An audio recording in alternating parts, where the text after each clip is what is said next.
नमस्कार मंडळी, मी प्रमोद पाटील तुम्हा सर्वांचे कोल्हापुरी किचन्समध्ये अगदी मनापासून हार्दिक स्वागत करीत आहे। तर मंडळी, मी गावाला आलेलो असल्यामुळे सध्या तुम्हाला आमच्या चॅनलवरती गावाकडचे जे व्लॉग्स आहेत किंवा गावाकडचे रेसिपीज आहेत त्या पाहायला भेटत असतील। आणि मित्रांनो, आजच्या या व्हिडिओमध्ये तुम्हाला रेसिपी पाहायला नाही भेटणार आहे, तर एक इन्फॉर्मेटिव्ह अशी व्हिडिओ आहे। आणि ती व्हिडिओ म्हणजे आपण जे नैवेद्याचे जे ताट बनवतो, जे ताट भरतो, तर ते ताट कशा प्रकारे भरावं, त्याच्या पाण्याच्या डाव्या बाजूला काय असतं, पाण्याच्या उजव्या बाजूला काय असतं, तर हे सर्व तुम्हाला आजच्या या व्हिडिओमध्ये पाहायला भेटणार आहे। मित्रांनो, महाराष्ट्रामध्ये इतके सारे सण साजरे केले जातात, ज्यामध्ये प्रामुख्याने गणपती असेल, दिवाळी असेल किंवा अनेक असे छोटे मोठे असे सण असतात। तर त्या प्रत्येक सणाला आहे ना, नैवेद्याचं ताट हे देवाला दाखवलं जातं। तर मित्रांनो, ते ताट आहे ते कसं भरायचं हे संपूर्ण तुम्हाला आजच्या या व्हिडिओमध्ये पाहायला भेटणार आहे। आणि मित्रांनो, ही जी काही इन्फॉर्मेशन आहे ती माझी वहिनी तुम्हाला देणार आहे। चला तर मग मंडळी, आजच्या या व्हिडिओला आपण सुरुवात करूयात।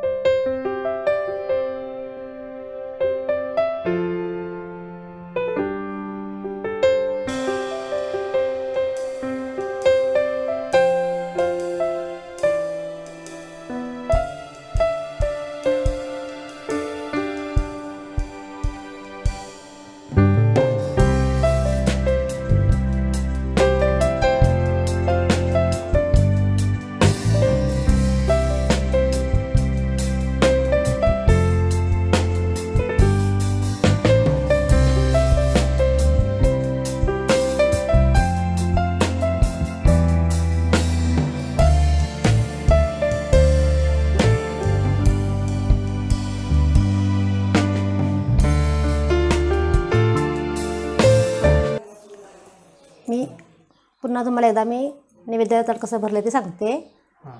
डाव्या साईडला भाज्या भरल्यात, परसबी, भेंडी, रानभाजी, गोमाटीची आहे, बटाटा, कोथिंबीर वड्या, दही भात, वरण भात, मोदक। हे आम्ही मोदक दुधासाठी 21 केल्यात, पण 5 ठेवल्यात।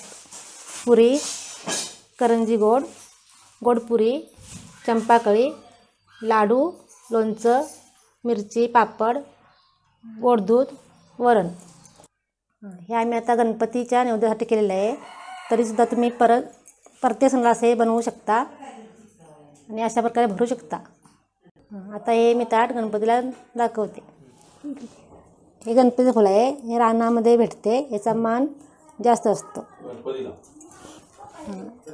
हे डाव्या साईडला पाणी ठेवायचं असते।